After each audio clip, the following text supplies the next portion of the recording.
आज हम दोस्तों स्टार्ट करने जा रहे हैं एक्सरसाइज 3.4 क्लास 10 का क्वेश्चन नंबर 2। क्वेश्चन नंबर 2 में टोटल 5 पार्ट दे रखे हैं। शुरू का फर्स्ट और सेकंड पार्ट मैंने आपको इसके पिछली वीडियो में बताया है।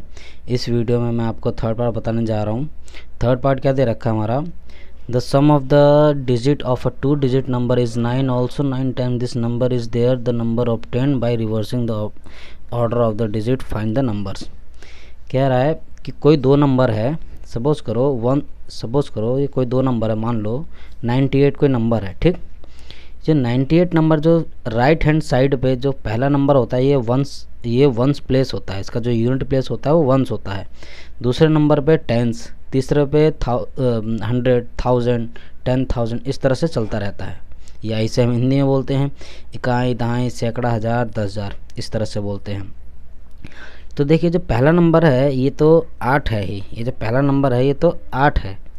जो सेकंड नंबर है ना, ये जो सेकंड नंबर दे रखा है 9, ये कैसे बनता है, ये 9 इंटू 10 के रूप में बनता है। और जब ये हम 8 जोड़ते हैं तो देखिए 90 प्लस 8 ये हो जाता है 98। तो सेकंड वाला हमारा इस तरह से बनता है 10 इंटू जो उसका नंबर आएगा वो प्लस में जो यूनिट प्लेस पे जो दिया हुआ नंबर उसके साथ उनको अगर आपस में हम जोड़ दें तो 98, तब जाके हमारा ये 2 डिजिट का नंबर तैयार होता है। तो मान लिया कि जो हमारा यूनिट प्लेस पे जो नंबर है, जो फर्स्ट प्लेस पे जो नंबर है वंस पे, उसको मैंने x मान लिया, और जो सेकंड नंबर पे जो मेरा नंबर दिया हुआ उसको मैंने y मान लिया। ये मैंने एग्जांपल लिया है, हमें एक्चुअली में x और y की वैल्यू निकालनी है, ठीक है। तो हम सोल्यूशन पे आते हैं। इसके सोल्यूशन क्या है इसका, तो हम पहले उसका वंस और टेंस का जो प्लेस है वो हम उसका मान लेते हैं। लेट द वंस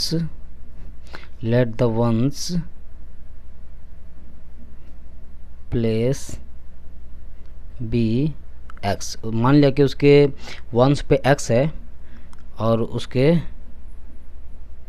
टेंस पे वाई है, ठीक है। मैं उसके वंस पे x मान लेता हूँ, मतलब सपोज़ करो यहाँ पे कोई x नंबर है, ठीक, और यहाँ पे कोई y नंबर है, ठीक है ना। ये दो नंबर हैं और इन दोनों नंबर को अगर हम जोड़ते हैं तो आता है 9। क्वेश्चन पढ़िए क्या कह रहा है कि अगर आप x और प्लस y, मतलब इन दोनों डिजिट को आपस में अगर आप जोड़ देते हो तो वो आ जाता है 9, ठीक। तो ये तो हो गया मेरा पहला क्वेश्चन। अब सेकंड में, अब ये पहला हो गया इक्वेशन। अब सेकंड इक्वेशन कैसे बनेगी हमारी दिया हुआ है कि अगर मैं उसका जो डिजिट है, ये देखिए वो जो नंबर सब कैसे तैयार होते हैं, मैंने अभी बताया था आपको 10y प्लस एक्स के फॉर्म में तैयार होगा, क्योंकि x क्या होगा वंस, y क्या होगा टेंस। तो इन दोनों का आपस में, सपोज जैसे अभी मैंने एग्जांपल बताया था 98 का, तो ये 98 कैसे लिखेंगे हम, 10 इंटू यहाँ कितना दिया हुआ है 9 प्लस यहाँ कितना दिया है 8, इनको अगर आप जोड़ोगे तो देखो 90 प्लस 8 इजकल टू 98 हो रहा है ना। तो इसी फॉर्म को हम मान के चलते हैं। कह रहा है कि अगर मैं ये इस ऑर्डर का नंबर लूँ, सपोज करो 10y प्लस एक्स, इसका जो 9 गुना है, इसका जो ये 1 है, ठीक, इसका जो 9 गुना नंबर है वो अगर मैं इस ऑर्डर को चेंज कर दूं, इस ऑर्डर को चेंज करने का मतलब है कि सपोज़ करो ये 98 है ना, तो इसको मैं 89 कर दूं मान लो, ठीक। तो अब देखिए क्या हो जाएगा, ये हो जाएगा 8 गुणे में 10 प्लस 9 हो जाएगा ना। इसी तरीके से इनका जो ऑर्डर हमने चेंज किया है, तो सिमिलरली यहाँ पे भी ऑर्डर चेंज करना होगा यहाँ पे, कि इनका अगर मैं ऑर्डर चेंज कर दूँ तो ये हो जाएगा 10x प्लस में y। तो इस नंबर का जो मेरा 9 गुना है वो उनका ऑर्डर अगर मैं चेंज कर देता हूँ, रिवर्स कर देता हूँ, तो उसके 2 गुने के बराबर होगा, ठीक। ये तो मैंने आपको एग्जांपल के लिए समझाया था कोई नंबर लेके, ताकि आपको जल्दी इजीली समझ में आ जाए। अब हम क्या करते हैं, इसी को सॉल्व करके निकालते हैं क्या आता है। ये हो गया 90y प्लस में 9x equal to 20x plus में y, सॉरी 2y। और इसको एक तरफ करके सॉल्व करते हैं, 90y माइनस का 2y प्लस 9x माइनस का 20x इक्वल टू 0। मैंने इन सबको एक तरफ कर लिया। इसको सॉल्व करते हैं और आगे ये जाएगा 90 में से 2 गया 88y, ठीक, प्लस माइनस माइनस, ये बच गया 11x इक्वल टू 0।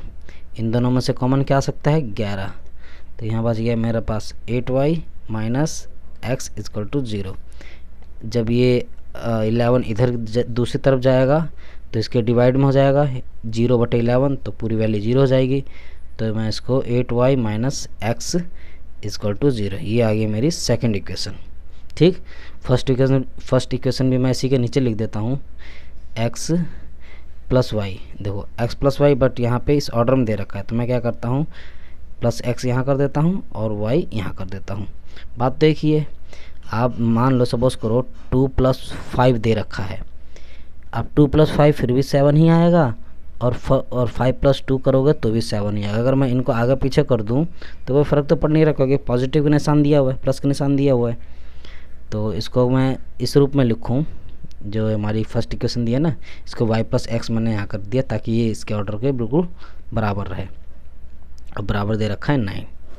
अब गौर से देखिए, यहाँ पे नंबर सेम है, ठीक, यहाँ पे नंबर सेम है बट साइन अपोजिट है। तो हम क्या करेंगे, इन दोनों इक्वेशन को आपस में जोड़ देंगे। हम क्या मतलब कि सेकंड इक्वेशन 2 में प्लस कर देंगे फर्स्ट वाले इक्वेशन को। जब आपस में जोड़ेंगे तो ये कैंसिल हो जाएगा पूरा। यहाँ कितना आएगा 8y प्लस का 1y, कितना हो जाएगा ये 9y, ठीक, इक्वल टू 9 और 0 जोड़ेंगे तो कितना आएगा 9, तो y इक्वल टू कितना आया 9/9, इट मीन्स 1। y की वैल्यू कितनी आ गई मेरी 1 आ गई। अब इस एक वैल्यू आप इक्वेशन फर्स्ट में या इक्वेशन सेकंड किसी में भी डालो, आपका आंसर आ जाएगा। तो मैं क्या करता हूँ, इसको फर्स्ट में डालता हूँ। तो इक्वेशन फर्स्ट क्या दिया हुआ है, x + y = 9 दिया हुआ है।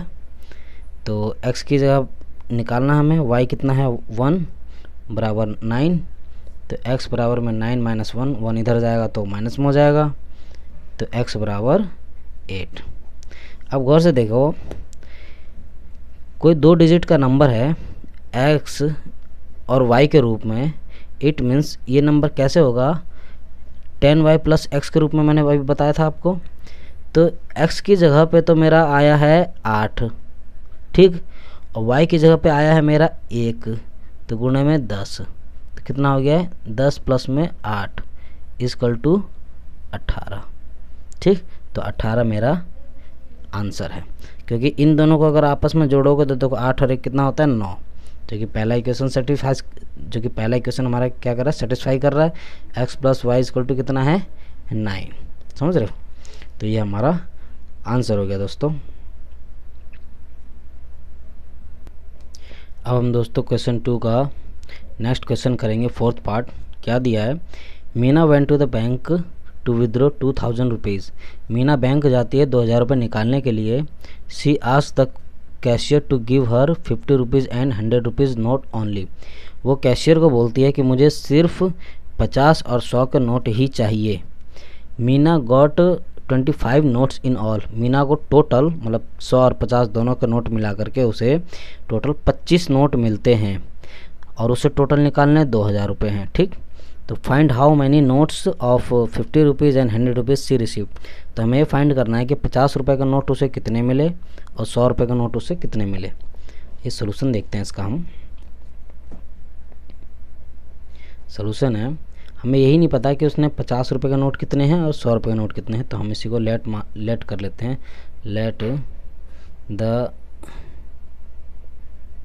Number of 50 rupees notes she received x. मान लिया उसने एक्स नंबर मतलब एक्स कोई नंबर है जिसने 50 रुपये का नोट रिसीव किए हैं, और सिमिलरली 100 रुपीज़ का नोट उसने रिसीव किए हैं वाई, जो कि हमें फाइंड आउट करना है, ठीक है। तो पहला क्वेश्चन तो यहीं से बन रहा है। देखिए कि 50 रुपीज़ के नोट 50 × x प्लस 100 रुपीज़ के नोट मतलब 100 × y is equal to total कितना निकालती है वो 2000 रुपये। 2000 रुपये मतलब सपोज़ करो कि 50 के नोट कुछ XYZ कुछ निकाल रही है, 100 के भी नोट कुछ निकाल रहे हैं। इन दोनों नोटों को अगर मैं जोड़ दूं, इन दोनों मनी को अगर मैं जोड़ दूं तो टोटल 2000 रुपये निकालती है। तो पहला इक्वेशन। सेकंड इक्वेशन क्या कह रहा है कि जो X और Y के जो दोनों नोट हैं, मतलब 50 और 100 के जो दोनों नोट हैं, वो टोटल नोट हैं उसके पास 25। It means X plus Y उसके पास है 25। ये हो गया मेरा सेकंड इक्वेशन, सेकंड इक्वेशन हो गया। ठीक, अब क्या करना है हमें, इन दोनों को बराबर करते हैं। तो बराबर करने के लिए क्या करते हैं हम लोग, इस वाले इक्वेशन में 50 से अगर मैं मल्टीप्लाई कर दूं तो ये दोनों बराबर हो जाएगा ना।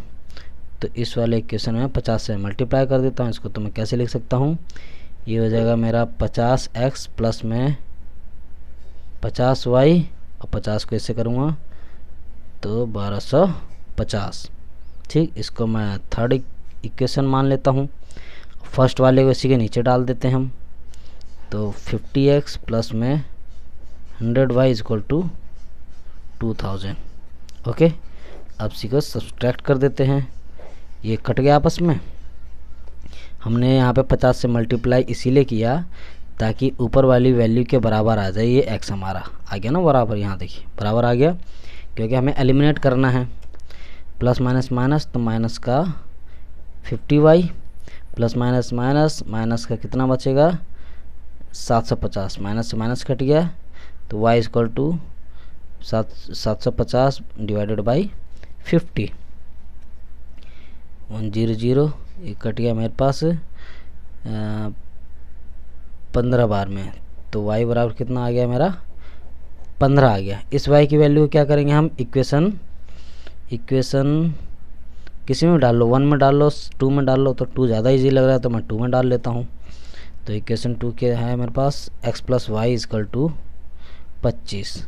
तो x प्लस वाई कितना दिया है 15 इक्वल टू 25। ओके, इसको सॉल्व कर लेते हैं। x बराबर 25 माइनस में 15, ये 15 इधर जाएगा तो माइनस में हो जाएगा। तो x बराबर 10। देखो x निकल गया 10। इट मीन्स 50 रुपीज़ के जो नोट हैं उसको मिले हैं टोटल 10 नोट 50 के, और 100 रुपये के जो नोट हैं उससे मिले हैं टोटल 15 नोट। अगर आप 10 और 15 इन दोनों नोट को अगर आप जोड़ोगे तो देखो 25 आ रहा है।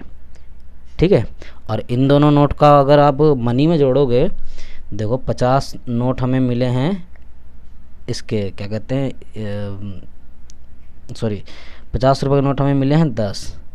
तो ये कितना हो गया 500, और 15 नोट मिले हैं हमें 100 के। तो 15 गुणे में 100 कितना हो गया 1500। 1500 और 500 जोड़ोगे तो कितना आ जाएगा 2000। तो टोटल नोट उसे टोटल 2000 रुपये भी मिले हैं और टोटल 25 नोट भी मिले हैं।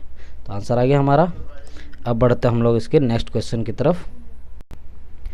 दोस्तों अब हम स्टार्ट करेंगे क्वेश्चन 2 का 5th पार्ट, जो कि इस एक्सरसाइज का लास्ट पार्ट भी है और इस क्वेश्चन का लास्ट पार्ट भी है। ठीक है, दे रखा है a lending library has a fix charge for a first 3 days and an additional charge for each day thereafter. Sarita paid 27 rupees for a book kept for 7 days while Susie paid 21 rupees for the book she kept for 5 days. Find the fixed charge and charges for each extra days. ये कह रहा है कि किसी library में जो पहले शुरू के जो 3 दिन है उसका चार्ज फिक्स है, और उसके बाद जैसे चौथे 5वें 6ठे दिन के बाद जितने दिन के लिए भी लेती है तो उसका पर डे का चार्ज कुछ है। तो हमें ये नहीं पता कि उसका पर डे का चार्ज कितना है और शुरू के 3 दिन का चार्ज कितना है। कह रहा है कि सरिता जो है किसी किताब को 7 दिन के लिए लेती है तो 27 रुपये पे करती है। ठीक है, और वहीं पे सूसी जो है वो किसी किताब को लेती है तो 21 रुपये पे करती है 5 दिन के लिए। तो देखिए, तो हमें ये नहीं, इसका पहले हम सोल्यूशन निकालते हैं। Let the fix fix charges be x, मान लिया कि उसका फिक्स चार्ज एक्स है और जो एडिशनल चार्ज है, additional charges per day be Y, उसका एडिशनल चार्जेस जो है पर डे वाई है। तो पहला कह रहा है कि 7 दिन के लिए वो किताब लेती है, तो 7 दिन का मतलब है 7 दिन को अगर मैं स्प्लिट करूं तो 3 दिन तो मेरा फिक्स है और 4 दिन के लिए एक्स्ट्रा लिया है, मतलब 4 दिन का जो होगा पर डे के हिसाब से खर्चा लगेगा, चार्ज लगेगा, और जो शुरू का 3 दिन है वो तो फिक्स है। ठीक, तो अगर इसको मैं कैसे लिखूँगा कि एक्स तो मेरा फिक्स है ही, प्लस वो 4 दिन के लिए लेती है, मतलब टोटल तो ले रही है 7 दिन के लिए, लेकिन शुरू के 3 दिन तो फिक्स है, वो मैंने एक्स मान लिया है। जो बाकी के जो पर डे का जो लग रहा है ना, वो मेरा 4y होगा। जो y तो मेरा पर डे का चार्ज है और कितने दिन के लिए, 4 दिन के लिए, तो 4y इक्वल टू कितना पे करती है उसके लिए, 27 रुपये पे करती है शुरू के 7 दिन के लिए। तो पहला इक्वेशन तो मेरा यहाँ से आ गया। सेकंड वाला क्या कह रहा है कि वो 5 दिन के लिए लेती है सुशी, मतलब शुरू के 3 दिन तो फिक्स है, प्लस इसमें कितने बच गए, 2, तो 2 दिन एक्स्ट्रा के लिए लेती है। ठीक है, 3 दिन, तो ये तो मेरा x हो गया और ये मेरा जाएगा 2y। तो ये देखिए x plus 2y is equal to उसके लिए कितना पे करती है, वो 21 रुपये पे करती है। ये मेरा इक्वेशन 2 हो गया। अब इसी को सब्सट्रैक्ट कर, इसी को हम लोग एलिमिनेट करने के लिए सब्सट्रैक्ट करते हैं। ये किससे कट गया, तो ये बच गया मेरे पास प्लस का 2y इज़ इक्वल टू, यहाँ बच जाएगा मेरे पास 6, तो y is equal to 6/2 means 3। y की वैल्यू कितनी आ गई मेरी, 3। इस y की वैल्यू को आप किसी में भी पुट कर दो, फर्स्ट में, सेकंड में, किसी में कर दो, तो मैं सेकंड में कर रहा हूँ पुट। तो x plus 2y is equal to 21। Okay, तो x प्लस y कितना है, 3 हमने निकाला है, 21। तो x बराबर 3 दूनी 6, 6 जब इधर जाएगा तो माइनस का हो जाएगा, तो 21 माइनस में 6, तो x बराबर ये हो गया 15। y हमने निकाल दिया था 3। ठीक, तो देखो क्या कह रहा है कि जो उसका फिक्स चार्ज है ना, फिक्स चार्ज वो उसका 15 रुपये फिक्स है, और पर डे का जो है ना, per day charges, per day जो चार्जेस है उसका वो है 3 रुपये। ठीक, अब जैसे अगर मैं पहले वाले को ही देखूं, एक ये इक्वेशन सेटिस्फाई होती है कि नहीं होती है, देखो x निकाला हमने 15, ठीक, और 4 दिन के लिए लेती है, तो एक दिन का खर्चा कितना आ रहा है, 3 रुपये, 4 दिन का कितना हो गया, 4 तिया 12, 15 12 कितना हो गया, 27। पहले वाली इक्वेशन सेटिस्फाई हो रही है, मतलब हमने जो आंसर जो निकाला है एक्स और वाई की वैल्यू बिल्कुल ठीक निकाला है। सेकंड वाले में हम एक बार रख करके देख लेते हैं सही आ रहा है गलत आ रहा है। ये तो मेरा फिक्स है 15 और ये 2y है, y कितना निकाला हमने, 3 हैं, और कितने दिन के लिए लिया है, 2 दिन के लिए, तो y निकाला है 3, तो 3 दूनी 6, तो 15 और 6 कितना हो गया, 21। ये देखिए 21 आ रहा है ना, बिल्कुल सही आंसर हमारा। इट मीन्स जो हमने जो फिक्स चार्ज निकाला है 15 दिन सही है, और ये भी हमारा 3 दिन सही है। तो दोस्तों ये क्वेश्चन 2 के 5 पार्ट ख़त्म हो जाते हैं। अगर आपको ये वीडियो अच्छा लगे तो लाइक करें, शेयर करें, सब्सक्राइब करें।